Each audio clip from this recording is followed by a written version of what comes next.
Good afternoon, Kate. How are you? Hi, Richard. I'm doing well. Yourself? Doing fabulous, thank you. It is beautiful fall weather, I think, for both of us, so that's Hmm. always a blessing, right? When you have a little bit of that. Yes. And I'm so excited to talk to you today. And welcome to Thank you. Rare Awareness Radio. And again, thank you for coming on and Hmm. telling us the story of what you are trying to do and how I know this is a very personal and important mission to you as well, Kate. So Yes. we're so excited to be joined by Kate Vinokurov, the founder of Cure OTCD. And maybe we can just start right there, Kate, with a little bit of Yes. a overview on Cure OTCD, what you focus on, and Hmm. some of the key initiatives of the organization that Yeah. you've founded. Thank you, Richard, for having me. So our nonprofit organization, Cure OTCD, which stands for ornithine transcarbamylase deficiency, it's Mm-hmm. a urea cycle disorder. It's a rare condition. It impacts men, women, children at any Mm. age. And what we're basically trying to achieve, our mission is just as the name implies, which is finding a cure for this condition.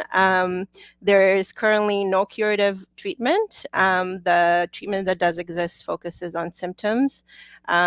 But even with the medication, children, adults can still get very sick. Yeah. So they're always at risk, and that's like the scariest part about this condition. Mm. And our focus really with Cure OTCD is threefold, focusing on fundraising for critical research, of course, to Sure. advance things towards our mission, education, awareness, as we're doing today, to really spread awareness about this condition. And for me personally, to share my son's story, who's Yeah. impacted by OTCD. Uh, And go ahead. No, I definitely I wanted to ask you that because I know that's such a huge motivation, Mhm. right, for why you started the organization. Yeah. Exactly. And I was Yeah. just going to add the third thing that we focus on is, of course, research, because Research. ultimately research is what brings better treatments Mm-hmm. to our patient group. Mm-hmm. A patient group, and it's important that it moves fast. It doesn't have to take 10, 15 years. I think we have the technology, Yes.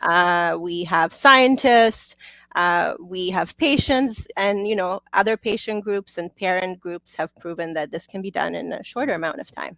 Yeah. So you've asked about my son, and of course Yeah. he's behind um, our desire to find a cure for this. And Right. just to kind of share a little bit about the start of his life. When he was born, everything was perfect. Mm-hmm. He's 2 years old now. Mm-hmm. He was perfectly healthy. I brought a boy home to introduce to my older daughter, who's 5 now. And next thing I know, a few days later, when he was 4 days old, he stopped nursing. So I Yeah. knew something was Something's off. odd. Yep. And a mother knows best. I took him to the emergency. And of course, long story short, we had to spend a good amount of time, 12 hours to be exact, at the emergency at a local hospital Mm. without proper treatment until we were Right. transferred to our children's hospital here in Toronto, Mm. where he finally, like, they knew what was going on at that point, and he was receiving treatment. Wow. But at that point, he was quite sick. Mm. And, I wasn't sure if we were going to make it, if he was going to make it, sorry, to be Right. exact. How nerve-wracking. Um, Oh, very, very, yeah. very traumatic. Yeah. Can't Um, imagine. yeah, so that's what pushed me, I think, Mm. to start this organization and establish a scientific advisory board, which consists of 4 scientists from around the world. We have one physician, one metabolic doctor, and 2 scientists from the Children's National Hospital in the Mm. U.S. Mm-hmm. We meet every month, and our main goal, again, is just to find the right therapeutic Yeah. approaches that we can test and move research along. Yeah. That's amazing. I've started to pay a little bit of attention to what you're doing, Kate, as you're out there. You have Life Through a Rare Lens, right? On Instagram. Mhm. Yeah, and saw you up on stage just this past couple of days. And you've got an important role here, Kate. I mean, you're a parent Yes. of a child with this condition of OTC, and you're the leader of this organization. Like, so talk to me a little bit about that alignment, Kate. Yeah, I mean, as I said, I think life threw a curveball when my Yeah. son was diagnosed and got very Mm. sick and got diagnosed with this condition. Mm. And that just turned me into a fighting mother. I love it. Every mother loves her child. Sure. And I think that's what I am. I'm no unique individual, but I'm just Right. somebody who's fighting for my son's life. I want to ensure that he has a good quality of life. Children with Yeah. this condition are on a very limited Hmm. protein diet. They can't eat most of the things that Right. people without OTCD can eat, like meat, fish, dairy. Because if they do, they can get very sick. Sure.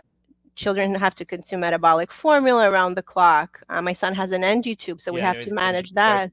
pictures of him with his tube. Yeah. Yeah. Yeah, so Yeah. it's a lot to manage, Mm. but I think my biggest worry is my son and his life Yeah. and how Makes I sense. want his life to be just as normal as any other child. So Of that's what I'm course. fighting for. I love it. That's You basically why I'm here. Yeah, I love that. You talked earlier a minute ago, Kate, about that traumatic experience. You went to the emergency department. You were there for 12 hours until they finally kind of moved you to Toronto. Is there an ongoing challenge, Kate, still around families and patients kind of receiving a proper diagnosis of OTCD and the management of the condition? Absolutely. And at least here in Canada, we do not screen for this condition, Mm. unfortunately. And I know in some parts of the US, in some states, they started a pilot where they're doing a genetic test, like Mm. a whole genome or whole You know? exome, where Mhm. they actually have caught young patients with OTC deficiency. I Mm. wish, our case was this way, because early intervention is very important. It really Sure. has a great impact on the outcomes for this condition, which impacts the brain. So, with the urea cycle disorder, with OTC deficiency, the main issue is ammonia or high Ammonia, ammonia, right? Yeah. which Yeah. can impact the brain and Mhm. development. And so you have to catch it early because things Right. can escalate really, really quickly. Like we don't have a lot of time to Yeah. treat this, So Hmm. definitely, there's still challenges in screening individuals. Many adults too get misdiagnosed. Some I've read stories about individuals, passing away, and even when they passed, they didn't know what they had. So Wow. it's a difficult That is condition difficult. to Well, screen and, for. and certainly, like you're saying, the affliction can strike at any time. It's not something that is childhood, Not etiology in necessarily, yeah. childhood versus early adolescence, or adulthood, right? It really can span that whole uh, age range. Exactly. Mm. But it is a bit tricky. So my son, like OTC deficiency is divided or categorized into early onset or late onset. So early onset is you're diagnosed in the Mm. first 28 days of life. Later Mm. onset is after that 1 month of life. Yeah. And there's variation, but they say the earlier this happens, the earlier the children get sick and get diagnosed, the more severe the condition is. That makes sense. Um, Yeah. and usually, I guess the children who get diagnosed early on, it has to do with birth because that's when a lot of catabolism or breakdown of protein happens in the body because birth is such a Traumatic traumatic, experience. huge, Yeah. yeah. Yeah. And Yeah. so that's the reason why a lot of these kids can get sick. Mm. Now it is X-linked. So again, the theory is that because women have two copies of this gene, and it's very random. We don't know which one's turned on, which one's turned off. Look at Mm. what's the pattern. So women, they say, tend to be less severe, but that's not always the case. Sure. And males more severe. Again, that's not always the Not always case. the There's case. Yeah. different stories. Interesting. But I really appreciate what you just said, Kate, too, about like really the critical consideration here is the early intervention, right? Absolutely. It's really yeah, Detection and intervention. yeah, Exactly. absolutely. Talk to me a little bit about Cure OTCD, Hmm. what you are doing on patient awareness and on research. You sent Hmm. me a wonderful video, right, where you were kind of using that as a vehicle or as a mechanism to raise awareness within the medical community, within the general public. But just tell us a little bit about the impact that Cure OTCD is trying to have on both patient awareness and research. Yeah, absolutely. So, again, there is some research happening for our condition. There's some clinical trials coming Mm, up. There's some for adults, but again, nothing. There's no curative treatment right. that's there out there. And I think the more research we support, the more options we have as well for our patient community. Because as we see, for example, there's a clinical trial for gene therapy that's ongoing for adults. Not everybody responds to that therapy. Mm, So what I'm really trying to achieve for with Cure OTCD, with our mission and with our work with the Scientific Advisory Board, is looking at our specific variants and mhm. similar variants. And I can go into more detail a little bit later, Sure. where the variant is said to be on the milder end, compared like on a spectrum of, there's over 500 different variants identified for our Wow. specific gene. And also the region where this change happens in the gene has an impact, because for in my son's case, what I learned from our scientific team is that it impacts the location or the movement of the final protein product into its active site in the cell, which is the mitochondria. Hmm. And but the actual protein that's produced is, or the enzyme is fine. It Mm, doesn't impact the structure or the folding of the protein, which is a good sign. right. And also we know that his specific variant has or leads to some enzymatic activity. Like with some patients, they have no enzyme at all, no OTC enzyme. So you will have probably more severe outcomes, Hmm. more hyperammonemic episodes. Mm. Whereas in his case, with these kind of milder mutations in this specific region of the gene, it impacts the transport of the enzyme and not so much the actual enzyme, which is good So because we have that's something good. to work with. Yeah, and I'm assuming he experiences less like hyperemesis and other things Yeah, it's, personally, or what's yeah. I Yeah. really appreciate this question. Yeah. And I was just talking to someone today about how hard it is to answer these questions about my son's Yeah. stability, because I'm always on high alert Oh, of course. Yeah. with Well, how something can you not happening. be? Yeah. Right, and it can Yeah. happen anytime. That's the Sure. scary part about this condition as well. Like kids can get hyperammonemic at night, during the Yeah. day, when you're sleeping. Right. So to answer your So question, dangerous. So you think about aspiration and everything else. Yeah. it's like Yeah. a tornado. Yeah. It's Yeah. like a storm. You never know when it's going to hit and how bad Right. it's going to be. Right. But yeah, we are managing. But again, he's always at risk. And that's the thing that needs to be managed. My Yeah. son, we should not live in fear. Yeah. My son should not live in this great like risk. Right. So that's why Cure OTCD, we're trying to find something that Sure. would improve this condition. And what we're focusing on really is, I mean, I look at the past year since kind of starting all of this, and I feel like we've accomplished a lot. So, A, as I mentioned, we have our scientific advisory board. B, Fabulous. Yep. yeah, my son and I, a few months ago, we biobanked our cells for research. At SickKids, we're waiting for those to be shipped to our scientific team to Mm. study this mutation further in the condition and possible therapies. Just yesterday, I also traveled to Vancouver, where I biobanked more cells for research, looking at potential stem cell therapy for Hmm. my son's condition. And finally, we've also collaborated with the University of Alabama recently Oh, as wow. part of their Precision Medicine Institute program. And we're participating in the study, which looks at generating data from different AI databases and the literature, looking at a rare condition such as OTCD, but also the specific mutation, and seeing what kind of drugs that already exist on the market that are FDA approved, that could be repurposed Right. So off-label for, usage. Yeah. Yeah. Yeah. and in this case, for increasing the OTC enzyme in the liver Right. to correct the condition, basically, which would provide a cure. I was going to ask you about partnerships, actually, kind Mhm. of, and who you've been able to find, you know, simpatico sort of, so it sounds like the University of Alabama is one for Mhm. sure. Are there other partnerships, maybe some you can't mention because maybe they're still developmental, but are Mhm. there other partnerships, Kate, that you are kind of pursuing as well? Yes, there is an organization which, as you mentioned, I'm not going to name because it's in the beginning stages, Sure. Yep. but we're in discussion with them. They're a nonprofit as well, looking at rare diseases. And it just came about that they offer funding and they could potentially fund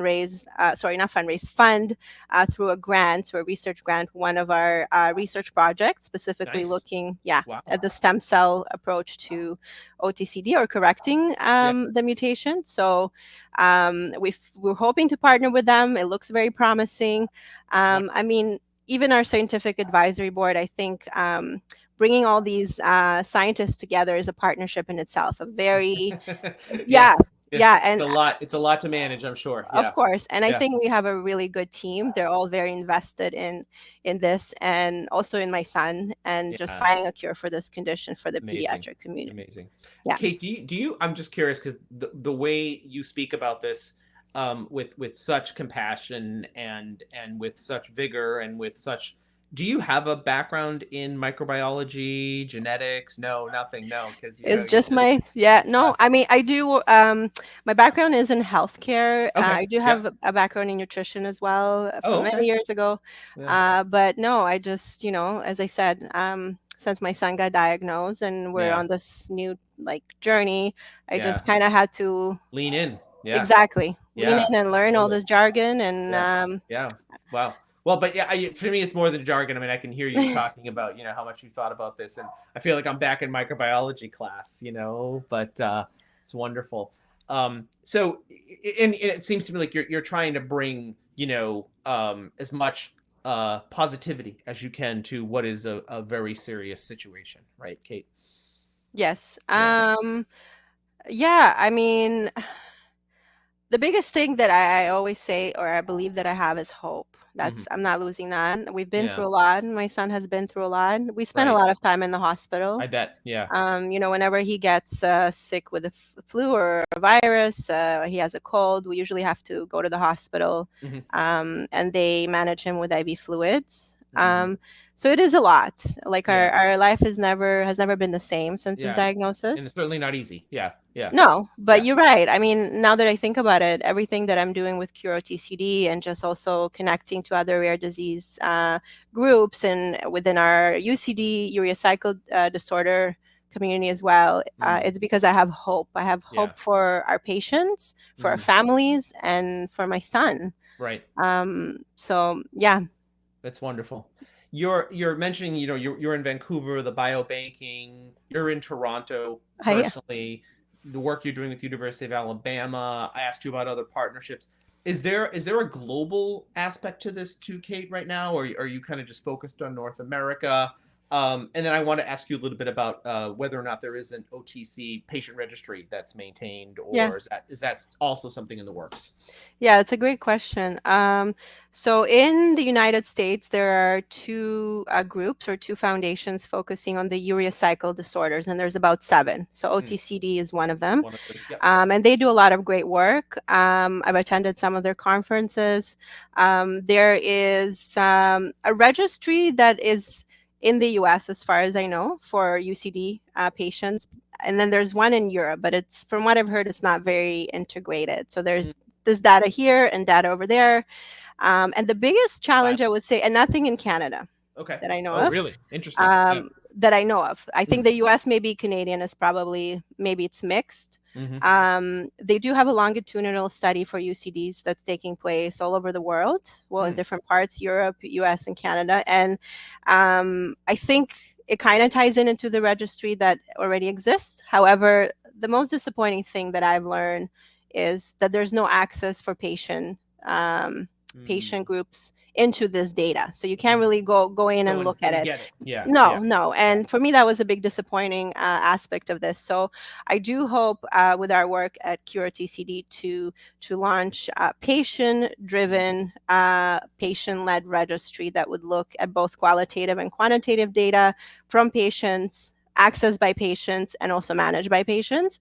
My interest, I think, really also ties into the variations that exist with all the different OTC mutations. So I hope to really capture that, because as I've learned, every person with this condition has a different phenotype. They present differently. They have different struggles, and we're looking at the whole patient, of course, but I Right. think it all ties into patient outcomes. So that's what I hope to achieve kind of in the longer term, is I- to launch something that's led by patient groups so Yeah. that everybody can have access to What you just said about led by patients, managed by patients, it. Hmm. right? These are really important aspects, Very. right, to the patient registry, how the data is collected, what data is And who collected, owns it? who owns it, the impact, Exactly. right? Eventually, as you try to get into publications or any findings from the registry, right? This is all kind of very important, isn't it? Very crucial. And I Yeah, could just briefly tell you, like, from my experience when my son was diagnosed, like, and I was reading about this like devastating condition, I can't even explain how I felt. right. Devastated. I felt like there is no hope initially, Mm, and for me to get to that point where I actually was connected to patient groups, it wasn't easy. The right. first thing I asked, like, who is there a patient group here, like locally, that I can reach out to? And the answer was no. There's No, maybe some yeah, in the UK, maybe some in the US, but I think that's what we need, is like we need to be working together with patients yeah. as opposed to being scattered. So that's my hope, I think, is to be more connected to our community. Well, even what you just said about how in Europe some of it's there, but it's kind of siloed, that's not helping anybody, right? No. Siloed like that for sure. Well, Yeah, and yeah. when you say it's not helping anybody, I mean, maybe it's helping the Maybe. physician scientists. Yeah, I probably shouldn't say it that way. Yeah, No, no. I'm But thinking of you the bring up a greater good point. population. Yeah, Right, yeah, right. yeah, No, I like what you said, yeah. because I mean, again, it brings me back to my hope, which is to regain more control. And this Mm, is what I've always been seeking, I think, in managing my son's condition and finding better treatment for him, is to regain that control. It's affecting my family. I know a lot about it now through experiencing it, and to that point as well, our medical team at Sick Kids Hospital in Toronto, they're amazing. They I saved my bet. son's life. I But at bet. the Yeah. same time, I think we both learned from each other, because Mhm. some of the things they said that would happen, knock on wood, did not happen. But it Thank- also shows you how Yeah, different or variable this condition is, and sure. how we can learn from each other. It's not Yeah. just like us learning from the physicians or the medical team. I think they also learn from us if they lean into it. Mm, We yep. have a lot of information to share, Yeah, I and do. that's at the core of a registry, right? Right, absolutely. I do want to ask you a little bit about fundraising. We know it's hard, Hmm. right? And you've definitely taken some bootstrapping approaches to fundraising. Is there anybody besides what you're doing with Cure OTCD? Is there anybody else out there really trying to push hard for some significant fundraising to happen, or is it at a higher level with sort Hmm. of those other, urea conditions, or Urea cycle, yeah. yeah, where's the money coming from, Kate, or is the money not coming, and that's part of the problem? Well, again, I think it's a very good question. I think it comes down to, again, many of these groups that do amazing work, in some ways working kind of in silos, where they're finding their own research, and which is also very important. Uh, for me personally, I mean, I knew right from the get-go I had to, before I even had my scientific advisory board, I knew I had to fundraise to find a cure. Just looking at what other parents Yeah. who are famously known out there, like Terry Piravalakis, Mm. Amber and Reed, like all these amazing parents who have pushed for change, they had to fundraise a lot of Yeah. money. Yeah. I mean, So it's just a fact, right? You have exactly. And I mean, it's unfortunate that a lot right. of these research opportunities, they do cost a lot of money, but we fundraise some small amount in our efforts, over about 20,000, but it's a Mhm. good start, because we can, do some of these things like create iPSC cell lines to test different drugs. And Sure. some things, of course, we receive in kind, and there's also, with the University of Alabama, they have their own funding, which is great. So they offer their service free of Yeah. charge, and you can participate in their research study as well, which is great, because this is what contributes to better processes as well when it comes to Sure. AI and identifying these drugs. I love that's Um, great to hear. Yeah, that's great to hear. And I appreciate how you've taken, what's bootstrapped and just continued to try to evolve that into larger funding segments, if you will. Right. So yeah. yeah, and I Yeah. would just like to add as well. I mean, in the long run, we do kind of have a strategy or a goal in mind to hopefully reach some bigger private funders who focus on rare diseases, but of course it's not there yet. Right. But we're hoping to reach to those groups. And also I've mentioned the organization in Europe who fund research. So in combination, I think with all these different approaches, with our own fundraising efforts, also with some research grants and perhaps personal funding or funder groups, we hope to have enough money to move research forward. That's wonderful. Yeah, Obviously, diversifying. yeah, absolutely. So obviously funding is important. Research is extremely important. What are some of the other, and and you mentioned a couple of emerging partnerships that you have, Kate. But as we kind of think about future roadmap, so sort of the strategic vision for Cure OTCD and your planning for the future, talk to me a little bit about some of the directions that you're hoping to continue to travel in with Cure OTCD. Yeah, absolutely. So in the short term, we really hope to work on the drug repurposing project that we started with University of Alabama. Mm-hmm. As I said, we're waiting for our cells to be shipped, where we can really do a huge or a bigger kind of drug screen to look at potential drugs that could work for my son's mutation and possibly for other OTCD mutations that are similar. So that would be in the short term, because I think the turnaround time could be quicker compared to like other therapies, because a lot of these drugs are already approved Right. for safety. So it's just about proving, like that they work for our condition, which also takes time and money and effort. So that's the short-term goal, I think. And there are 2 drugs lined up so far from this University of Alabama partnership that we hope to look into further in the meantime while we wait for cells to be shipped. And in the long term, I mentioned Vancouver and the biobank there. Like that specific piece took about a year just to find the right people who are able to help to biobank these cells. So, and we don't know. I mean, again, going back to hope, to this word hope. Research is about risk taking, but there's a lot of hope, like it could work. So in the long term, I think looking at possibly a stem cell therapy or another cell therapy or gene therapy that would work specifically for this mutation, and that would probably take much longer because we're starting from scratch. Right. And even with these cells, it's like finding the right researchers who want to take this on is also part of kind of the challenge. So we're in that process, finding the right fit. Yeah, I love that you're in that process of trying to find those right people, those right fit people that, like you say, that want to take this on.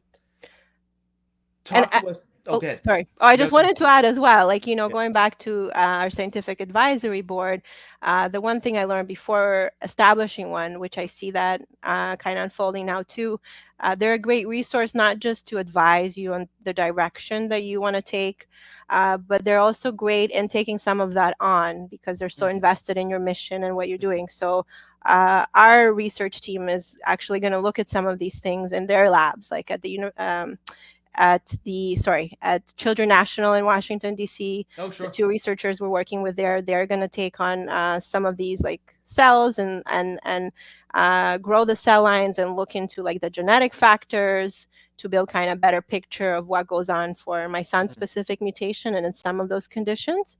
And then the researcher in Switzerland, who's a metabolic physician, will also be looking at, things like how much enzymatic activity for this mutation there is to work with to start. And, looking at some therapies that they've also kind of established there, like chaperones, which are like helping some of the drugs move into the active site for this condition in the cell.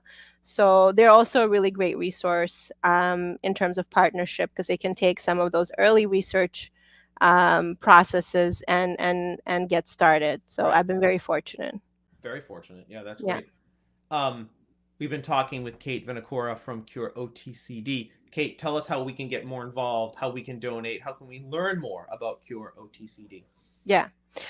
Great question. So we have our website. We have a GoFundMe page if you're interested to learn about our updates, to look at some video content as well.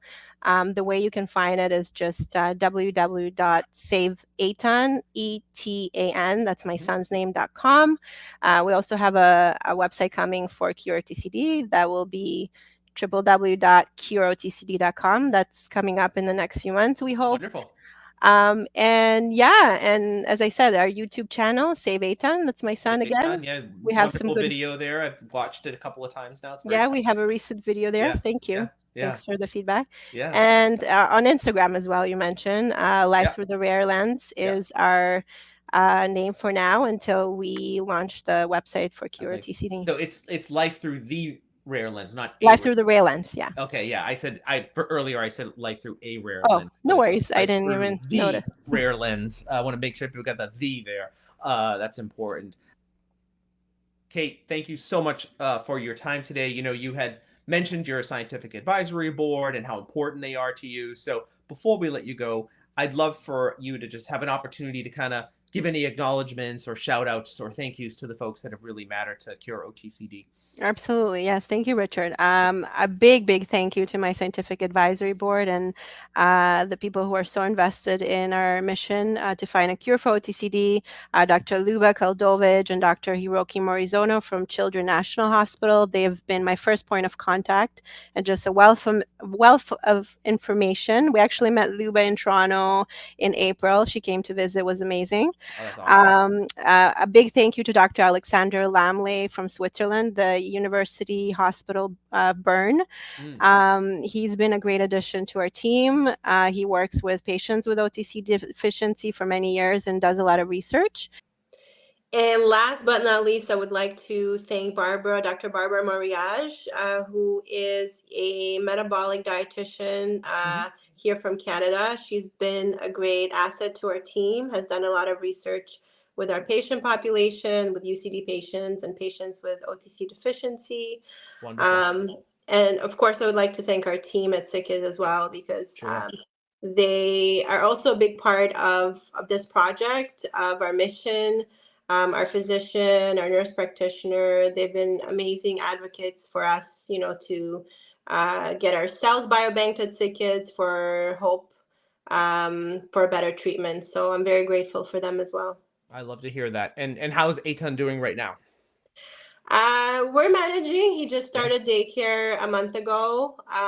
We're coming across some challenges because, you know, he is NG-tube fed and it's not everybody feels comfortable with that. So we're trying to navigate this new part of our lives. When you and I first met, he had just started daycare, so there's a lot going on there. So I'm excited to hear that he's still there. That's wonderful. Yeah. I'm fighting for him to stay there. He loves it. You know what? He loves it. So I bet he does. Yeah, all the other kids. Thrive. Yeah, well, I'm not surprised to hear that you're fighting, Kate, because that seems like what you've always been doing here as it pertains to Cure OTCD. Once again, we've been talking with Kate Vinokurov, the founder of Cure OTCD, Etan's mom, many other hats that you wear as well. But thank you so much for your time today and for giving us a little bit more background about OTCD. Thank you so much, Richard.